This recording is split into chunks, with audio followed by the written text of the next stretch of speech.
যুদ্ধক্ষেত্রে ক্ষেপণাস্ত্রের বিস্ফোরণ যতটা বিপজ্জনক, কখনো কখনো তার চেয়েও ভয়ঙ্কর হয়ে ওঠে রাজনৈতিক বিস্ফোরণ।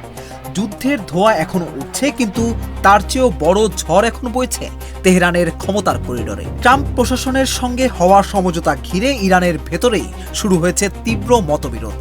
একের পর এক সামরিক সংঘর্ষের পর কট্টরপন্থী গোষ্ঠীগুলো এখন আরও জোরালোভাবে বলছে যুক্তরাষ্ট্রের সঙ্গে আলোচনার কোনো মূল্য নেই। তাদের দাবি, ওয়াশিংটনের সঙ্গে সমঝোতা নয়, আরও কঠোর জবাবই দেওয়া উচিত। ইরানের গণমাধ্যমের দাবি, প্রতিটি নতুন সংঘর্ষই তেহরানের কট্টরপন্থীদের রাজনৈতিক অবস্থান আরও শক্তিশালী করছে। তারা এখন দাবি করছে যে সমঝোতার মাধ্যমে যুদ্ধ থামানোর কথা বলা হয়েছিল সেটি ইরানকে নিরাপত্তাও দিতে পারেনি, আবার সাধারণ মানুষের জন্য প্রত্যাশিত অর্থনৈতিক স্বস্তিও আনতে পারেনি।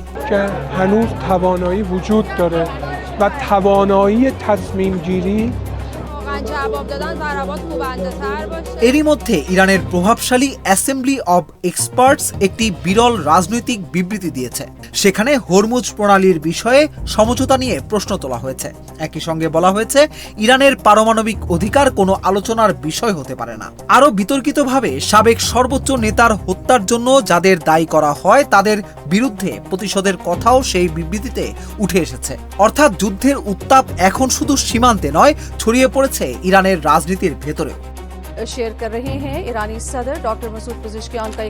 সবচেয়ে বেশি চাপের মুখে পড়েছেন প্রেসিডেন্ট মাসুদ পেজেশকিয়ান এবং প্রধান আলোচক মোহাম্মদ বাগের গালিবাফ। কট্টরপন্থীদের অভিযোগ, কূটনীতি ইরানের জন্য স্থায়ী যুদ্ধবিরতি নিশ্চিত করতে পারেনি। নিষেধাজ্ঞা শিথিলের প্রতিশ্রুতিও বাস্তবে মানুষের জীবনে তেমন কোনো পরিবর্তন আনেনি। বিশেষ করে হরমুজ প্রণালী দিয়ে বাণিজ্যিক জাহাজ চলাচল আবার চালু করার সিদ্ধান্ত নিয়েও তারা তীব্র আপত্তি তুলেছে। তাদের মতে, ইরান নিজেদের সবচেয়ে গুরুত্বপূর্ণ চাপের হাতিয়ার ব্যবহার না করেই ছেড়ে দিয়েছে।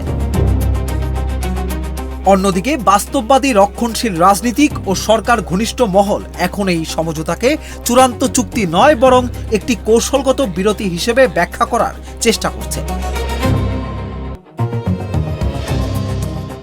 এখন ইরানের সরকারের সামনে সবচেয়ে বড় চ্যালেঞ্জ শুধু ওয়াশিংটনের সঙ্গে সম্পর্ক সামলানো নয়, তাদের আরো বড় লড়াই শুরু হয়েছে নিজের দেশের ভেতরে। যদি যুদ্ধবিরতি স্থায়ী না হয়, যদি নিষেধাজ্ঞা শিথিলের বাস্তব সুফল সাধারণ মানুষের কাছে না পৌঁছায়, তাহলে ইরানের অভ্যন্তরীণ রাজনীতিতে কূটনীতির পক্ষে থাকা শক্তিগুলো আরো দুর্বল হয়ে পড়তে পারে।